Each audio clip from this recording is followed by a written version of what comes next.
परिणमन पिबोति हिंसा तस्मात् प्रमत्त योगे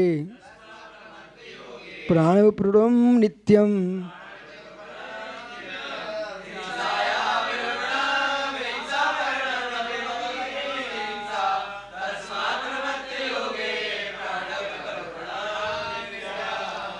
आचार्य अमृतचंद स्वामी बहुत ही प्रतिभा संपन्न आचार्य थे। प्रांजल भाषा, तत्व निर्णय की क्षमता, विशाल दृष्टि। जिनके पास एकांत न हो, सोचने की सामर्थ्य ज़्यादा बड़ी न हो, उन लोगों से कहना है प्रवचन करना के लिए मन करे ना। सोचने की सामर्थ्य नहीं है, विशाल दृष्टि नहीं है और प्रवचन करना जानते भी नहीं है, उन्हें पहले प्रवचन सीखना चाहिए। किसी की निंदा करना, अपनी प्रशंसा में डूबना, अपनों की प्रशंसा करना, दूसरों की निंदा करना और घंटे घंटे मंच पे ऐसे बकते रहना, ये प्रवचनकार की कला नहीं है। प्रवचनकार वो होता है जिसके प्रवचन में जीवो, अजीवो, आश्रव, बंध्र, संबंध, दरिद्रा, मोक्ष, 7 तत्वों की प्रूपणा हो, 50 काय की प्रूपणा हो, 6 द्रव्यों की प्रूपणा हो, 3 काल की प्रूपणा हो, 6 लेशा की प्रूपणा हो, जहाँ पर प्रकृष्टम वचनमिति प्रवचनम, जो प्रकृष्ट वचन है उसका नाम प्रवचन। आपका प्रवचन सुन करके किसी के मन में खेद न आए, आनंद आए, सार आ गई, उसका नाम प्रवचन है। किसी की प्रशंसा करना भी प्रवचन नहीं है, किसी निंदा करना भी प्रवचन नहीं है।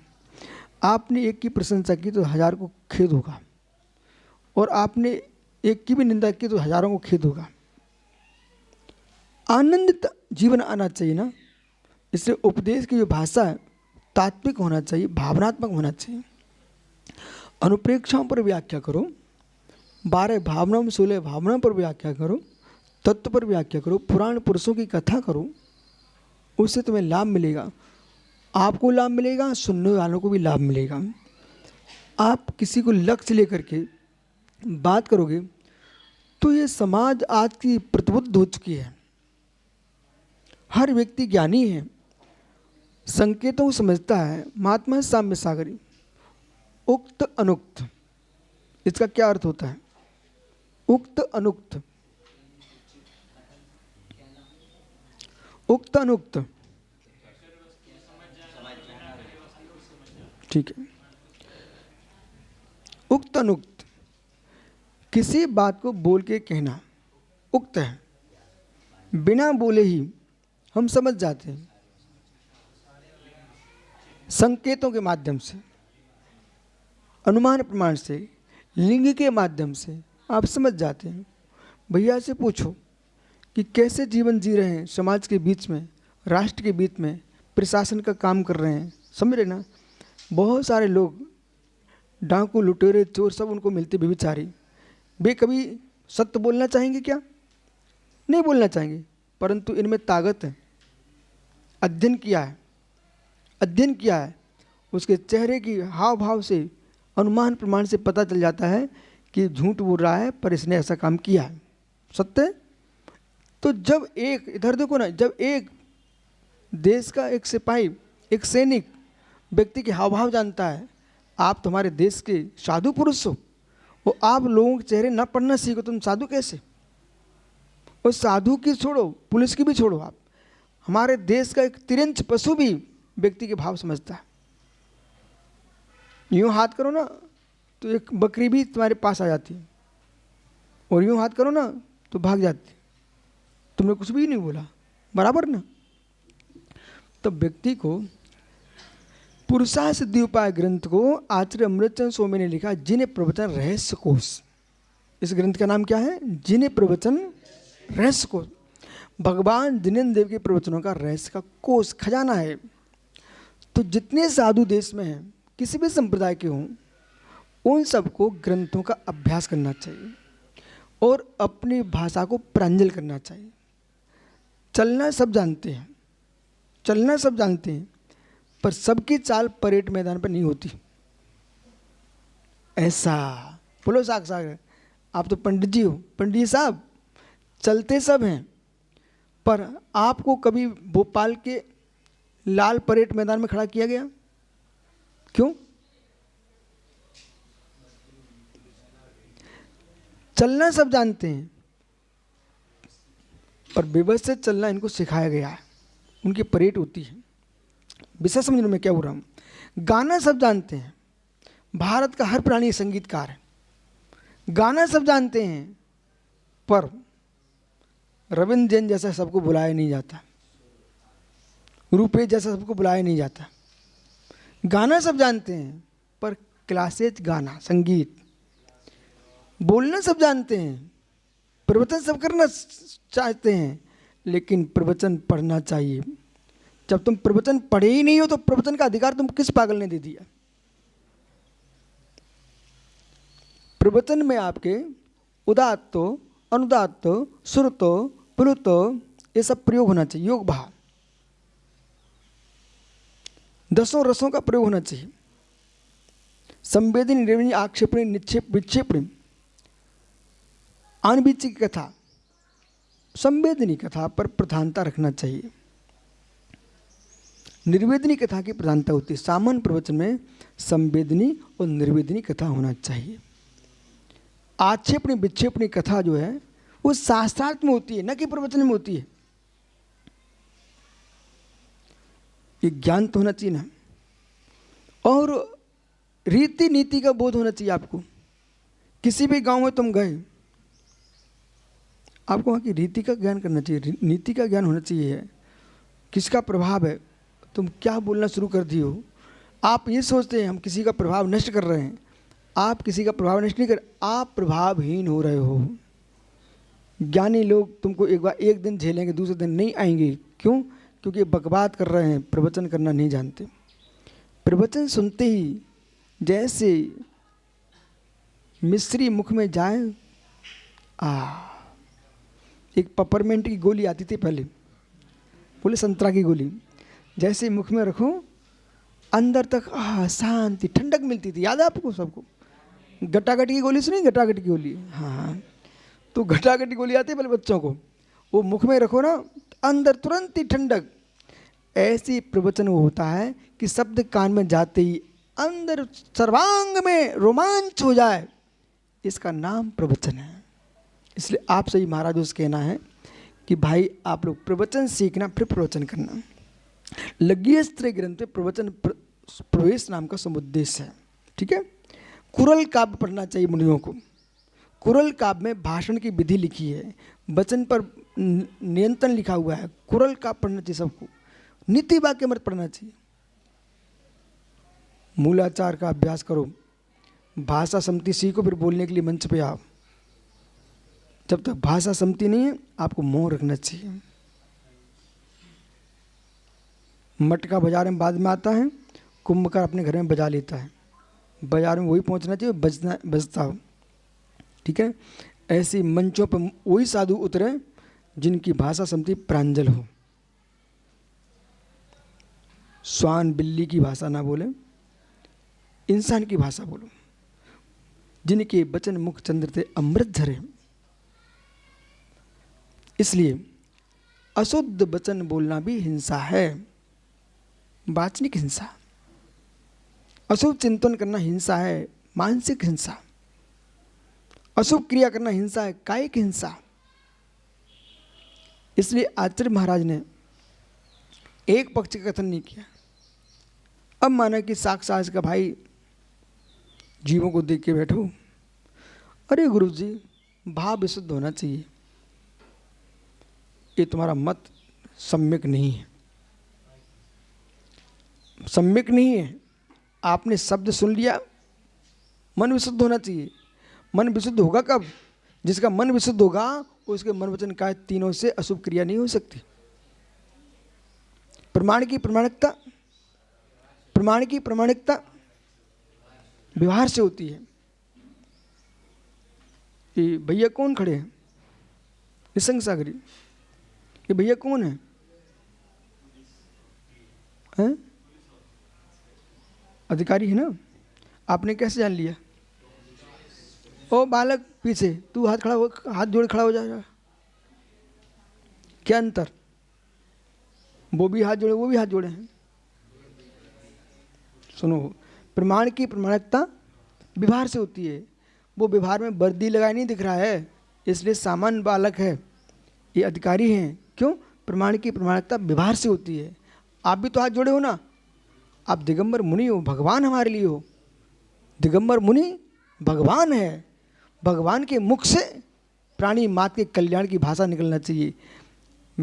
मैं सामान्य आदमी परस्पर शत्रु भाव रख सकता है, पर दिगंबर मुनि के मन में कुछ मेरे कुछ तेरे ये भाव आना दिगंबरत्व की हत्या है।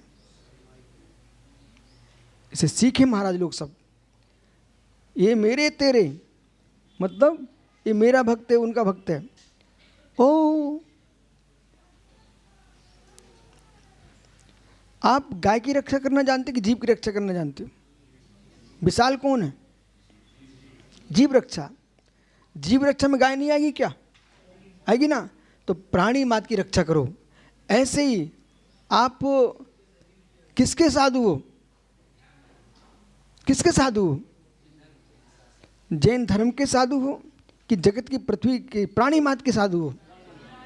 प्राणी मात के। जिन धर्म है, न कि जिन धर्म के तुम साधु हो। जिन धर्म है उस धर्म को तुम धारण किए हो, परंतु साधु तुम सारे विश्व के हो। तुम जैनियों की रक्षा की बात करते क्या? प्राणी मात की बात करते ना। इसलिए पुरुषार्थ पढ़ना चाहिए हर तरीके से।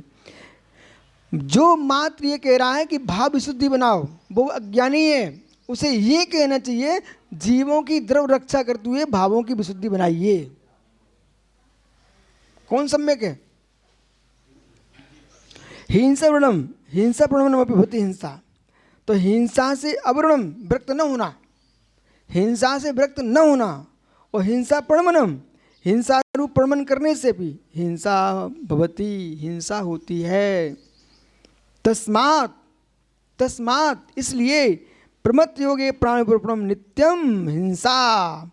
प्रमाद के नियोग से, अप्रमत्त प्रमाद के योग में नित्य निरंतर प्राणिपूर्णम, प्राणों का विघात होता है, सद्भाव होता है, तो वो हिंसा ही है। कदम चरे कदम चिट्ठे कदम मासे भुज्जज जदम पापम न बंददी आश्रम न भवति। जदम चरे जदम चिट्ठे जदम भुज्ज भाषिज जदा आश्रम न भवति। यतन पूर्वक बोलो, यतन पूर्वक चलो, यतन पूर्वक खाओ, यतन पूर्वक सो, यतन पूर्वक सोच जाओ, यतन पूर्वक लघु संख्या, हर क्रिया यतन पूर्वक करो जिससे तुम्हें पाप का आश्रय बंध न हो।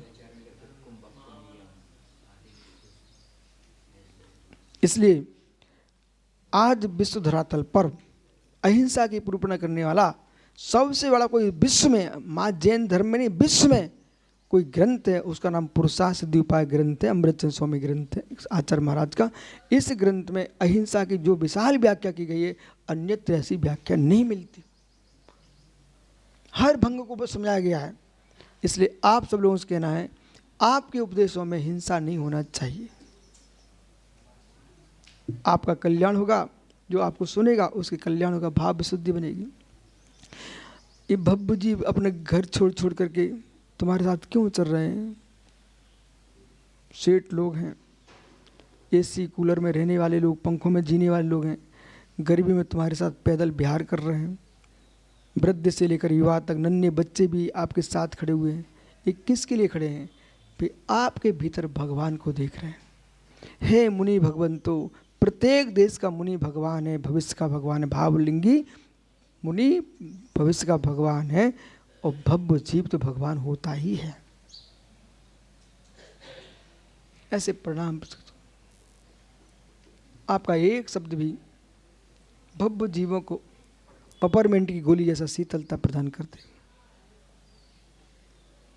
इसलिए किसी भी संघ का साधक हो, उसे प्रवचन करना सीखना चाहिए। पहले कमरों में बैठ करके, गुरुओं के पास बैठ करके, विद्वान के पास बैठ करके। आजकल क्लासें चल रही हैं नेताओं की भी। नेता तो चुनाव से वोट से बन जाओगे, पर बोलना बूटों से थोड़ी सीख पाओगे। बोलो भैया। बड़े बड़े मोटे क्या बोलते हैं आप, स्पीकर, समझाने वाले क्लासें ले रहे हैं। अपना भाई उज्जवल पाटनी बड़े बड़े साधु वृंदों की क्लासें ले रहा हो, और वे साधु वृंद मठाधीश लोग बुला रहे हैं उसको, और बाकायदा अपने भिक्षुओं को, साधुओं को वहाँ उसके सामने उसको सिखा रहे हैं उन सबको। बोले क्यों, ये तो एक इकलौता है, उसको सभा मिलती कभी कभी, लेकिन साधुओं को तो प्रतिदिन सभा मिलती है। तो इनकी बाड़ी में खड़े दाने भी खा सकते हो। चाणक्य ने लिखा, सुब्रत सागर जी, चाणक्य ने लिखा है, खड़ा धान की शक्ति, अर्ध पिसे की शक्ति और पीस करके बने की शक्ति ज़्यादा होती है। खड़े चने चबा लो तुम 1 किलो, उतनी शक्ति नहीं आएगी। उसी का आपने बेसन बना करके उसकी रोटी बनाइए, कढ़ी बनाइए, उसकी शक्ति अधिक होती है। ऐसे सामान तुम बोलने चालने की भाषा बोल रहे हो, वो खड़ा चने हैं और पीस करके नुक्ति बनाओ, नुक्ति, बूंदी नुक्ति, समझ गए ना। एक ग्वालियर के पंडित जी आए थे हमारे पास, बोले महाराज जी हम लोग तो उस पक्ष वाले, हमने कौन से, नुक्ति खाओ मुक्ति पाओ। मैंने कहा पंडित जी नुक्ति खाने से मुक्ति नहीं मिलती है, मुक्ति चाहिए तो रत्नात्रय धर्म का पालन करना पड़ेगा, समझा ना। तो वही चने सीधे खाओ फीके, नुक्ति बनाओ तो लड्डू बनाओ, ओहो मोदक, मोदक संज्ञा बनी मोदक। ऐसे सामान वचन बातचीत कहलाती है, वार्तालाप कहलाता है। और जो मंच पे बोलते हैं साधु वृंद, वो प्रवचन कहलाते हैं। नेताजी के भाषण होते हैं, गुरुजनों के प्रवचन होते हैं। भाषण में क्या होता है, अपने पक्ष की पुष्टि होती है, पर पक्ष पर दूषण लगाया जाता है, बराबर। तो जो साधु स्वपक्ष की पुष्टि कर पर पक्ष का दूषण लगाया, वो भाषण कर रहा, प्रवचन नहीं है। प्रवचन में तो वो होता है सभी प्राणी के प्रति साम वृद्धि। नलकूप का पानी अपने खेत में जाएगा, नलकूप का पानी कहाँ जाएगा, अपने खेत में जाएगा, लेकिन बारिश का पानी, तो जैसे आकाश में मेघों का पानी सबके लिए होता है, ऐसे वीतरागी दिगंबर मुनियों की वाणी प्राणी मात्र के लिए सामान्य होती है। ठीक है, इसको बहुत अच्छे से आपको याद करना है। भाव हिंसा का भी त्याग करना है और द्रव्य हिंसा का भी त्याग करने भी कर सकते, तभी भगवान बन पाएंगे। बहुत महान ग्रंथ है, लग रहा आपको। शेष आगे मिलेंगे, गहराई तो बहुत है। गांधी जी तो एक हमारे भारत की भूमि पर ऐसे इकलौते आचार्य हुए